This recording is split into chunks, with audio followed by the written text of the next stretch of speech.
station, this is Houston. Are you ready for the event? We are ready for the event. Marshall Space Flight Center, this is Mission Control Houston. Please call station for a voice check.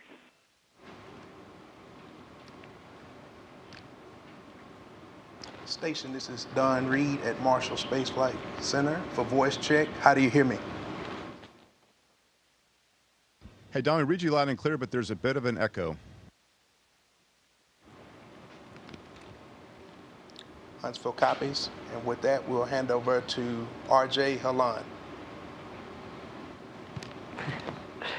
Gentlemen, this is R.J. Hillan. I just wanted to say it's an honor for me to be able to talk to you.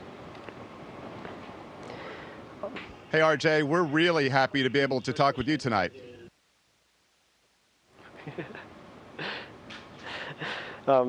The first question I have is, what was your impression of my design of the Multipurpose Precision Maintenance Tool? Do you think it'll be useful on station? You know, I think this tool will be useful. We were just talking about it, Jeff and I were, you know, and what's cool about it is that oftentimes we're having to look for a deep well socket. Well, you don't really need a deep well socket when you have this because you can hold it in your hand and put it down.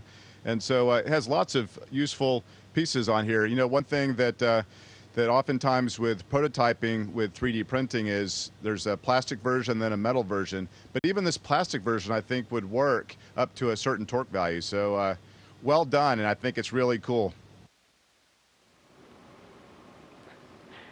Thank you.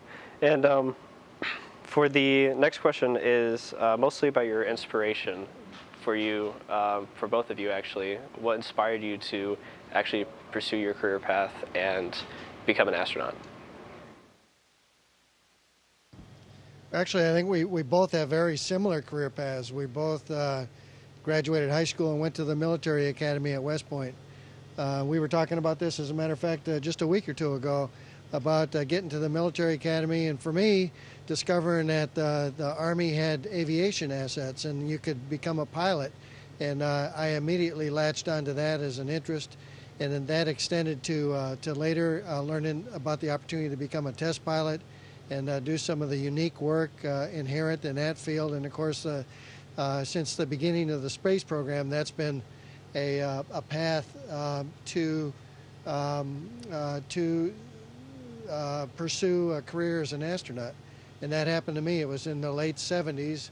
In fact, I remember reading the book The Right Stuff, which chronicles the early history of test flight and the early astronauts. And I knew right then and there that that's what I wanted to do.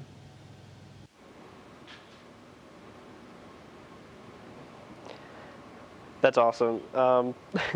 So the third question I have is actually mostly about 3D printing. The 3D printing technology is starting to advance, and so I believe it's going to have a huge impact in the space industry. Do you believe it's going to become a vital part of deep space exploration?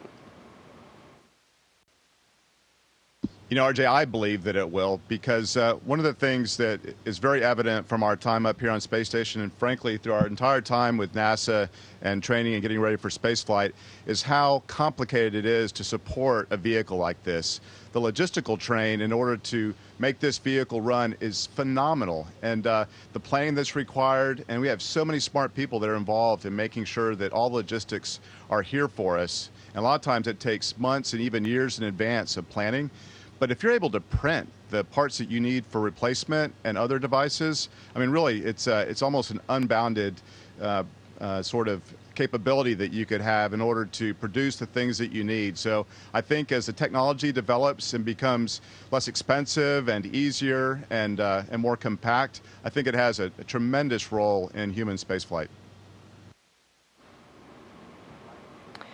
Kind of to add on to that, do you believe that there's going to be a single part of space exploration that this will be vitally important for, like a specific component of spaceflight?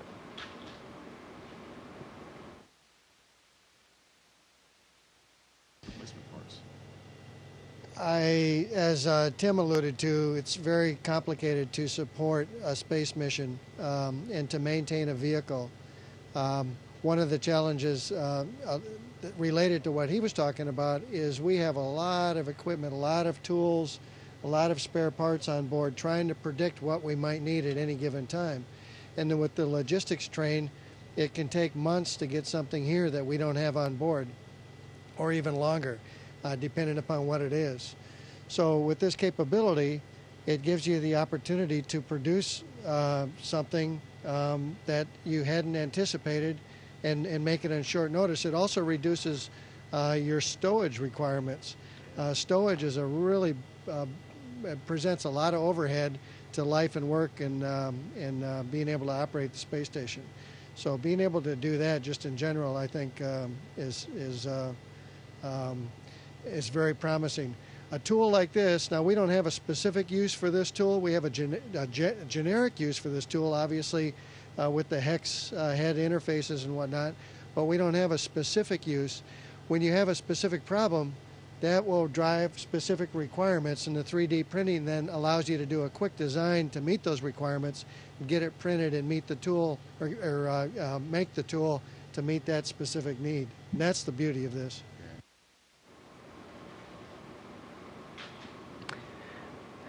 For my last question, I wanted to ask specifically about living in space. What is a small aspect of living in space that might be a little annoying and it's usually overlooked?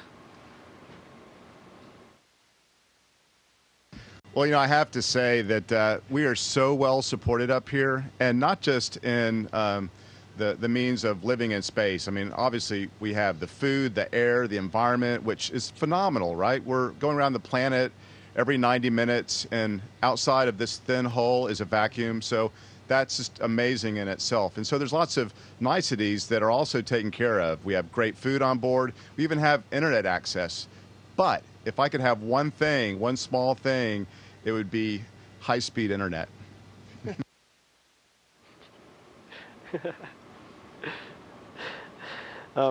That's actually all the questions I had. Thank you for your time. This has been a great opportunity, and I hope you enjoy the rest of your space flight. Well, it's been really fun talking with you, RJ, and congratulations. I think, yeah, this is so cool, and you've got a bright future in front of you because you have a creative mind, a technical mind, and really the sky's the limit. Congratulations. Great work. Yeah, keep it up. Thanks, RJ.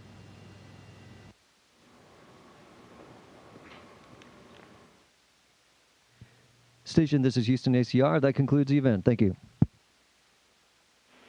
Thank you, Marshall Space Flight Center. Station, please stand by while we reconfigure video and audio communications.